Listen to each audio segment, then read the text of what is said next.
সারা রমজান মাস জুড়েই কিন্তু একই খাবার ভালো লাগে না। মানে আমি বলছি ভাজা পোড়ার কথা, আলুর চপ, বেগুনি, পেঁয়াজু ভালো লাগে কি বলেন? আমার কাছে তো ভালো লাগে না। কিছুদিন খাওয়ার পরই একেবারে এটার মধ্যে একটা অরুচি চলে আসে। তো সবচেয়ে বেশি অরুচি চলে আসে আলুর চপের মধ্যে। তো এই জন্য আজকে একটা ভিন্ন ধরনের আলু দিয়ে, মানে আলুটা ভর্তা করেই আমি ভিন্ন ধরনের একটা আইটেম করব। তো এখানে আমি আলুগুলোকে সেদ্ধ করে নিয়েছি, সেদ্ধ করে এটাকে ভালোভাবে ভেঙে নিয়েছি। এখন এটার মধ্যে আমি ভর্তা তৈরি করব।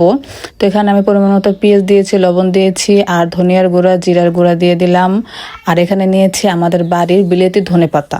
তো দেওয়ার পর এখন আমি পেঁয়াজটাকে ভালোভাবে মেখে নিচ্ছি। তো পেঁয়াজটা যত ভালোভাবে মাখা যায় ততই এটা ভালো।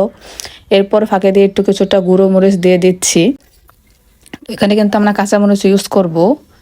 আর এরপর দিয়ে দিচ্ছি ম্যাগি মশলা। তো এখানে ম্যাগি মশলা আমি 3টা দিচ্ছি। আর দেখতেই পাচ্ছেন ম্যাগি মশলা দেওয়ার মানুষের কিন্তু অভাব নেই, এখানে আমি একজন, কিন্তু হাত দেখা যাচ্ছে 3টা। পর এখন সবগুলোকে একসাথে ভালোভাবে মিক্স করে নিচ্ছি।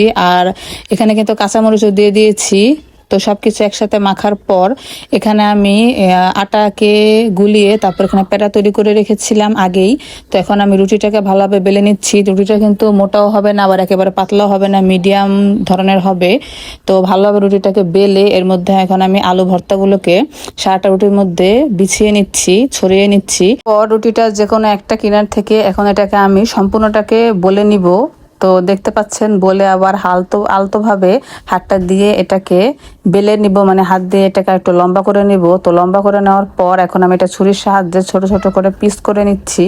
তো পিসটা যার যার পছন্দ অনুযায়ী বড়ও করতে পারেন, আবার ছোট করতে পারেন। তো আমি একটু মাঝারি ধরনেরই করছি।